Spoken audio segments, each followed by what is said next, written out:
नमस्कार विद्यार्थी मित्रांनो. तर आज आपण इथं पदार्थ विज्ञान पेपर 2 चं मोस्ट रिपीटेड क्वेश्चन बघणार आहोत आणि त्याच्यासोबतच मागच्या वर्षीचे म्हणजे 2023 पासून तर 2025 पर्यंत 5 पेपर झालेले.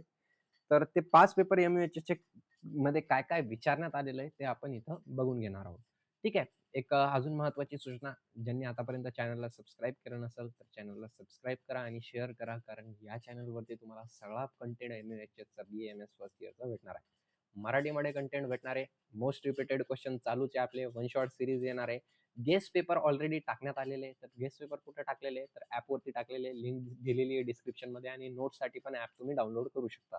ठीक आहे. ॲप डाउनलोड केल्यानंतर तुम्हाला ₹49 मध्ये पर पेपरचं डायरेक्ट गेस्ट पेपर दिसेल आणि तिथं तुम्हाला 70% पेपर जसाचा तसा पेपरमध्ये दिसणार आहे. ठीक आहे. तर लवकरात लवकर बघून घ्या आणि त्या प्रश्नांवरती जास्त भर द्या. त्याच्यासोबतच कॉमन फॉर्मॅट पेपरच्या 1 दिवस किंवा 2 दिवस अगोदर येणार आहे. ठीक आहे. सो चॅनलला सबस्क्राईब करून घ्या आणि बेल नोटिफिकेशन चालू करून घ्या.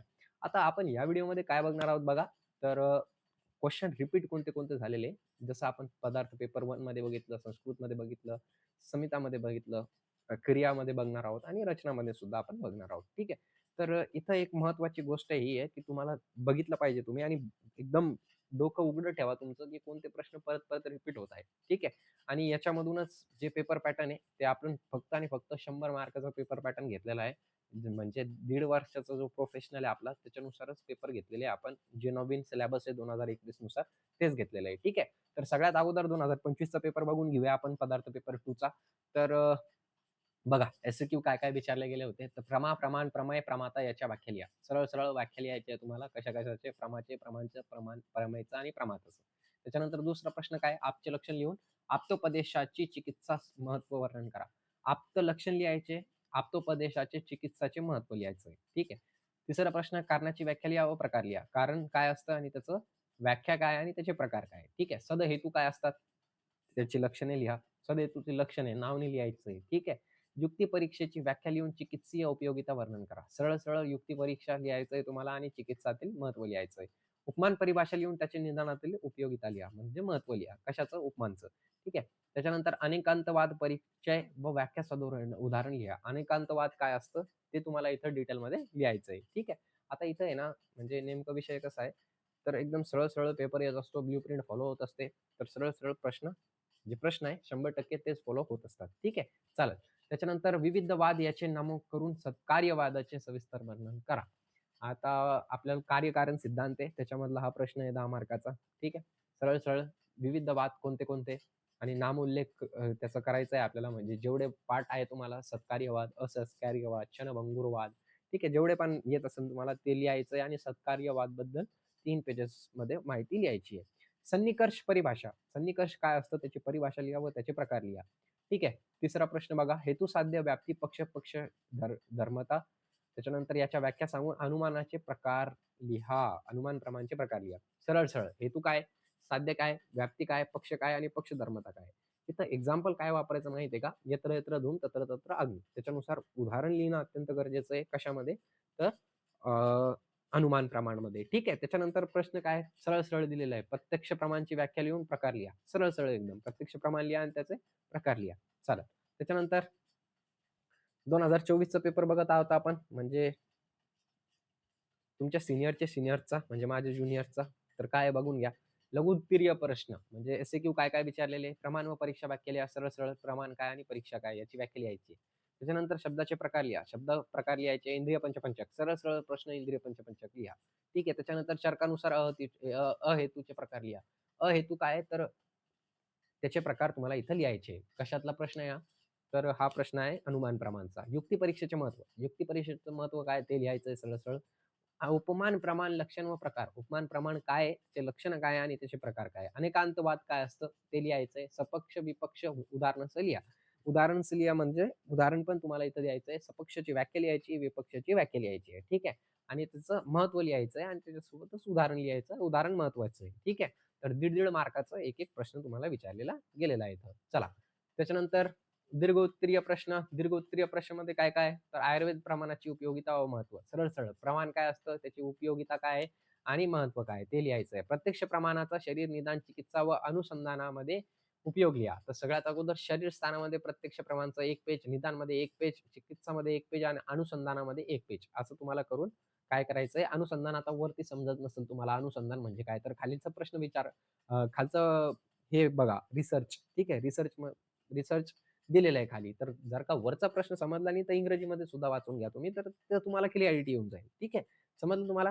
चालेल. त्याच्यानंतर सदहेतू अशेधूचे सविस्तर वर्णन करा. प्रकार लिहायचे आणि प्रकार एकदम सविस्तर वर्णन करायचे. सविस्तर वर्णन म्हणजे एका व्याख्या सगळ्यांच्या व्याख्या लिहून संपवून द्यायचा विषय. त्याच्यानंतर कार्य व कारण व्याख्या लिहा व चरकोक्त दशविध परीक्षा भाव वर्णन करा. दशविध परीक्षा भाव कोणते माहिती आहे तुम्हाला? कार्य, कार्य, योनी ठीक आहे. ते लिहायचं इथं. चालेल. कार्य व कारण व्याख्यामध्ये हे लिहायचंय तुम्हाला. चालेल. त्याच्यानंतरचा प्रश्न बघून घेऊया आपण आता. पदार्थ विज्ञान 2023 चा प्रश्न आहे हा मला आलेला. तर प्रमेय, प्रमाता सरळ-सरळ. काय लिहायचं यांचं व्याख्या लिहायची आहे. त्याच्यानंतर वाक्याचं ज्ञान हेतू लिहायचं आहे. त्रयोदशकरण व त्याची वृत्ती लिहायची आहे. सविविचारी हेतुआभासमध्ये काय-काय आहे ते लिहायचं आहे. युक्ती प्रमाणचे लक्षण व उदाहरण, उपमान प्रमाण लक्षण व आयुर्वेदमध्ये त्याचा उपयोग लिहायचा आहे. त्याच्यानंतर कारण, व्याख्या व त्याचे प्रकार लिहायचे. प्रत्यक्ष बाधक हेतू 8 चे 8 लिहायचे. 8 लिहिले तर तुम्हाला 4 मार्क भेटेल. 8च्या खाली लिहिले तर तुम्हाला 2 किंवा 3 मार्क भेटेल. चालेल. त्याच्यानंतर शब्द, लक्षण व प्रकार लिहून शब्दार्थबोधक वृत्ती स्पष्ट करा. आता वरती शब्द आला होता, खाली पण शब्द आलं. सरळ-सरळ. प्रत्यक्ष प्रमाण सरळ-सरळ प्रत्यक्ष प्रमाण आलं तर प्रत्यक्ष प्रमाणचे लक्षण लिहा सांगतात ते आणि प्रकार लिहा सांगतात आणि विषय संपला. अनुमान प्रमाणचं काय सांगतात असं हेतूबद्दल जास्त विचारतात. तर अनुमान प्रमाणाची व्याख्या व स्वरूप स्पष्ट करून अनुमान प्रमाणात सहाय्यभूत घटकाचे सदुदाहरण वर्णन करा. आता इथं पक्ष, विपक्ष ते लिहायचंय तुम्हाला. तेच विचारलं जातात तुम्हाला जास्त करून. 14 आहे ना ते परामर्श, परिमिती ठीक आहे आणि अनुमान ठीक आहे. पक्ष, विपक्ष, सपक्ष ठीक आहे. ते सगळं तुम्हाला इथं लिहायचंय. त्याच्यानंतर सत्कार्यवादाचे मुद्दे सांगून आरंभवाद त्याचे खंडन करा. आरंभवाद काय असतं आणि सत्कार्यवाद काय असतं? दोन्ही तुम्हाला 5-5 मार्कासाठी विचारलेलं आहे. ते तुम्हाला डिटेलमध्ये एक्सप्लेन करायचं आहे. ठीक आहे. चालेल. आता नेक्स्ट प्रश्न, नेक्स्ट कधीचा पेपर बघत आहात आपण? तर 2023 चा म्हणजे बॅकलॉगचा पेपर बघत आहोत. तर बघून घ्या. एस-क्यू काय-काय विचारलेले आहे? तर परीक्षा लिहून परीक्षाचे लक्षण, चरकोक्त चतुर्विध परीक्षा सदर उदाहरण लिहा. चतुर्विध परीक्षा काय? ते लिहायचंय तुम्हाला सरळ-सरळ. ठीक आहे. परीक्षा लिहून परीक्षाचे चतुर्विध परीक्षा काय ते लिहायचंय. शब्दार्थबोधक वृत्ती, व्याख्या व प्रकार वर्णन करा. तर बघा शब्दार्थ म्हणजे शब्द येणार म्हणजे येणार. प्रत्येक पेपरमध्ये एस-क्यू आलेला आहे किंवा एल-क्यू आलेला आहे. म्हणजे शब्द एकदम परफेक्ट करायचा आहे तुम्हाला. ठीक आहे. सन्निकर्ष व्याख्या लिहून त्याचे प्रकार वर्णन करा. वरती पण सन्निकर्ष आला होता एस-क्यू मध्ये, इथं पण आलेला आहे. ठीक आहे. एक वर्षाच्या गॅपनंतर हे प्रश्न आपल्याला दिसत आहे. त्याच्यानंतर व्याप्तीचे लक्षण व प्रकार वर्णन करा. सरळ-सरळ व्याप्ती काय आणि त्याचे प्रकार काय वर्णन करा. युक्ती लक्षण लिहून आयुर्वेदातील त्याचं महत्त्व लिहा. आयुर्वेदमध्ये युक्तीचं महत्त्व काय ते लिहायचं आहे. आता काहीतरी तुम्ही रिलेटेड लिहिलं तरी तर त्याचं महत्त्व तर असतोच. तर युक्तीचं महत्त्व काय आहे, की युक्तीनुसार आपण चिकित्सा स्थानात चिकित्सामध्ये उपयोग करू शकतात, असं करू शकतात, तसं करू शकतात. ठीक आहे. आता ते आपण वन शॉटमध्ये बघू एक-एक गोष्टही. ठीक आहे. चालेल. त्याच्यानंतर नेक्स्ट बघून घेऊया आपण. उपमान, व्याख्या व प्रकार सदुदाहरण वर्णन करा. उपमान काय आहे? त्याचं व्याख्या लिहा, प्रकार लिहा आणि सदुदाहरणानं त्याचं वर्णन करा. म्हणजे सरळ-सरळ कोणती पण गोष्ट असते त्याची व्याख्या लिहायची असते आपल्याला आणि व्याख्यानंतर त्याचं लक्षण लिहायचं असतं आणि लक्षण आणि प्रकार. विषय संपला आणि उदाहरण. जर का उदाहरण असतील त्याच्यामध्ये तर. ठीक आहे.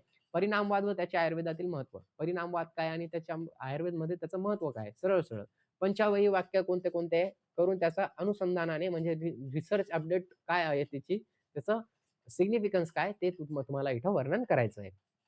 ठीक आहे. आता याच्यानंतर काय बघून घेऊया आपण. तर याच्यानंतर सरळ-सरळ दिलेलं आहे तुम्हाला, की चरकोक्त आप्त लक्षणे लिहा. आप्त लक्षणे काय असतात ते लिहायचंय. आप्तोपदेशाचे आयुर्वेदामध्ये महत्त्व स्पष्ट करायचंय तुम्हाला. त्याच्यासोबतच प्रत्यक्ष प्रमाणाचे लक्षण लिहून प्रकार सरळ-सरळ व्याख्या किंवा लक्षण येईल. पहिला मुद्दा, दुसरा मुद्दा प्रकार येणार म्हणजे येणार. तर प्रत्यक्ष प्रमाणाचे प्रकार पाठ करायचे म्हणजे करायचे. ठीक आहे. हेतुआभास आलं? येस. हेतुआभास व्याख्या लिहून त्याचे प्रकार सविस्तर वर्णन करा. म्हणजे बघा तुम्हीच किती प्रश्न रिपीट होतात आहे. हे 5 प्रश्नाचे जे 5 प्रश्नपत्र दिले ना मी तुम्हाला ते अगं जर का तुम्ही परफेक्ट केले रे केले भाऊ, तुम्हाला 100% याचा फायदा होणार म्हणजे होणार. 50 ते 60 मार्क सरळ हे प्रश्नच विचारले जाणार तुम्हाला. ठीक आहे. कारण लक्षण लिहून कार्य व कारणाचे आयुर्वेदात महत्त्व स्पष्ट करा. कारण काय? कारणचे लक्षण लिहा, कारणाचे आयुर्वेदात महत्त्व स्पष्ट करा. संपला विषय. ठीक आहे. सो एवढंच होतं आपल्याला. 5 वर्षाचे पेपर बघितलेले. याच्यामधूनच निअर अबाउट 50 ते 60% प्रश्न रिपीट होत असतात. तर आय होप तुम्हाला समजलं असेल हे आणि thank you so much. Have a great day. I hope तुम्ही चांगल्या मार्कनं पास व्हाल. धन्यवाद.